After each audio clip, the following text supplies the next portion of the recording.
नमस्कार दोस्तों, स्वागत है आपका दिल से अमृत कहानी में। यह कहानी किसी ग्रंथ की नहीं, किसी प्रसिद्ध व्यक्ति की नहीं, बल्कि उन आत्माओं की है जो बहुत शांत होकर इस संसार में आती है, जो नाम चाहती है ना पहचान, फिर भी जिनकी उपस्थिति जीवन को बदल देती है। पहाड़ों के पास एक छोटा सा गांव था। गांव के बाहर एक पुराना सा घर था, जहां एक व्यक्ति अकेला रहता था। उसका नाम था अनिरुद्ध। गांव वाले उसे साधु नहीं कहते थे, न संत। वह उनके लिए बस वो शांत इंसान था।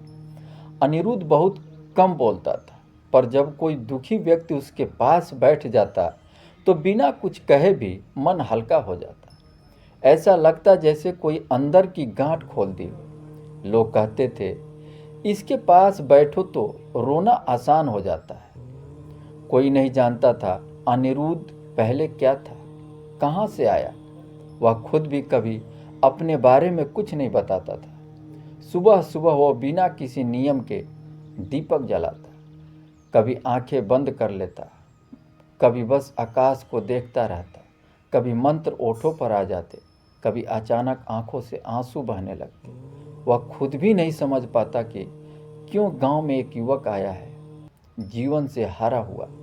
उसने पूछा, आप इतने शांत कैसे रहते हैं? क्या आपके जीवन में दुख नहीं आए? अनिरुद्ध मुस्कुराया, बोला, दुख आते हैं, पर वो मुझे तोड़ नहीं पाते। उसने मिट्टी उठाकर हथेली में रखी और कहा, कुछ आत्माएं मिट्टी में दबे बीज जैसी होती है।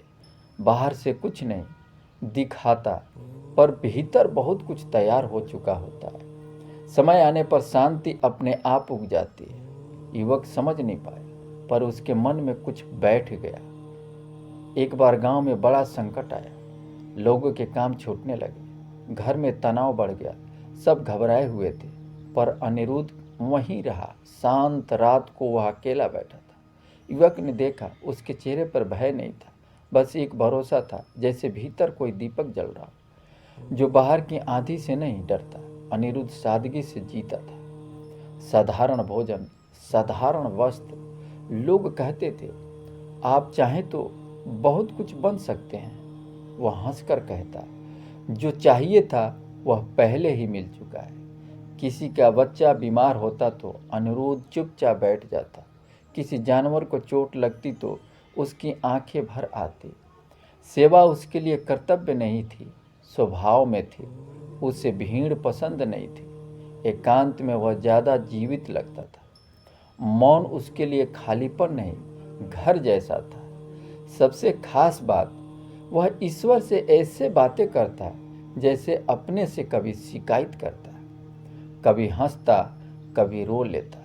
एक दिन युवक ने पूछा, आप भगवान से डरते नहीं? अनिरुद्ध बोला, डर तो परायों से लगता है, अपनों से नहीं। समय बीतता गया। एक दिन अनिरुद्ध चुपचाप चला गया। कोई घोषणा नहीं, कोई शोर नहीं, पर उसके जाने के बाद भी लोग जब उस घर में बैठते तो वही शांति महसूस होती, जैसे वह व्यक्ति नहीं गया, सिर्फ शरीर गया। तब गांव वालों को समझ आया, कुछ आत्माएं इस संसार में लेने नहीं आती, वो आती हैं देने के लिए, और देकर भी अदृश्य बनी रहती है।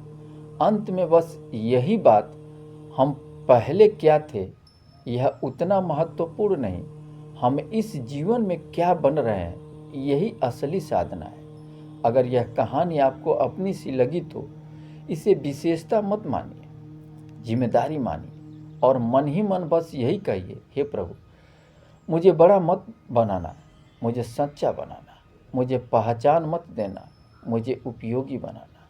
जय भाव, जय शांति। कमेंट में लिखें, ओम शांति शांति।